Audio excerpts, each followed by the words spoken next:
An balimamuso n b'i fo mɔgɔ mɔgɔ bɛ ka an lajɛ nin wagati na n b'u bɛɛ lajɛlen min n'o ye n'a bɛ fɔ o ma ko session ordinaire ni o ye wasadenw ka baara tako filanan ye fɔlɔ bɛ kɛ octobre kɔnɔ ka na novembre décembre la o bɛ kɛ musakako kan filanan o bɛ dayɛlɛ le 1er avril le premier lundi avril mai juin o de ye la nin wagati na i y'a faamuya k'a fɔ a dayɛlɛli yɛrɛ la an ka président ba n'o ye honorable Maliki Jawo ye baara fɛn fɛn kan ka boloda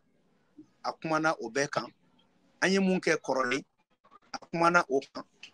ani min yɛrɛ n'an bɛna ɲɛsin o ma kosɛbɛ kosɛbɛ a kumana o fɛnɛ kan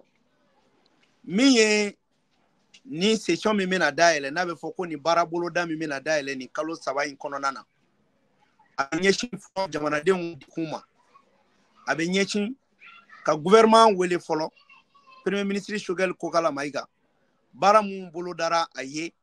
a kana ɲɛfɔli kɛ jamanadenw ye sabula a bɛ ka baara kɛ minɛn dɔ kɔnɔ a bɛ fɔ ma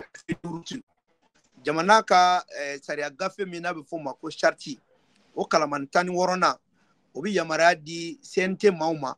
u ka premier ministre wele a n'a ka ministre ka na ɲininkali ka tengu k'u la jamana dira aw ma k'aw ka baara minnu kɛ yala a baara bɛɛ kɛra wa a baara bɛɛ ma kɛ n ko ayiwa kunnafoni siraw ye a yira k'a fɔ ko kɛnɛ nin sigili wagati la kɛnɛ in kɔnɔna na fɛn min ye CNT président ye ɲɛmɔgɔba ye ni colonel Maliki Jawo awa k'a ye kuma gɛlɛnw caman fɔ ka kangaridakanw caman fɔ e bɛ se ka dɔ fɔ an ye o kumaw la wa voilà an ka président ba a ye kuma gɛlɛn caman fɔ a ye kuma nɔgɔman caman fɔ a ye ladilikan caman fɔ kumaba minnu fɔra a ye maliyɛn bɛɛ lajɛlen na fɔlɔ ko foyi tɛ an bolo ni Mali dɔrɔn tɛ ko o hukumu kɔnɔna na mɔgɔw bɛ ɲɔgɔn nɛni mun na ɲɔgɔn bɛ ɲɔgɔn buruja mun na politikɛw bɛ kɛlɛ mun na an bɛɛ k'a dɔn k'a fɔ ko jamana in de ye an bɛɛ ta ye an bɛnbaw de ye jamana in d'an ma wa maa tɛna jamana in jɔ anw yɛrɛ ɲɛ